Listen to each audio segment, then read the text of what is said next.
എന്ത് പറ്റി എസ്തർ കുട്ടി? അത് അത്രയും മാർക്ക് കിട്ടിയത് പ്രതീക്ഷിച്ചിട്ടുണ്ടാവൂല.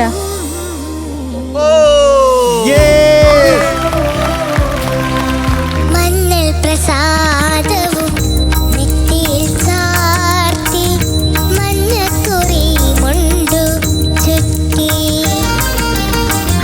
മഞ്ഞൾ പ്രസാദവും നെറ്റിയിൽ ചാർത്തി മഞ്ഞക്കുറി മുണ്ടു ചുറ്റി. 7 വയസ്സിലാണ് ഈ പാട്ട് പാടുന്നതെന്ന് ആലോചിക്കണം.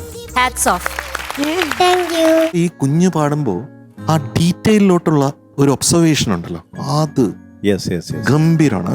അതാണ് ടാലന്റ് എന്ന് പറയുന്നത്. എനിക്ക് പറയാനുള്ളത് she's A prodigy. 98 out of 100. എന്ത് പറ്റി എസ്തർ കുട്ടി? എസ്തർ ബേബി, അത് അത്രയും മാർക്ക് കിട്ടിയത് പ്രതീക്ഷിച്ചിട്ടുണ്ടാവൂല.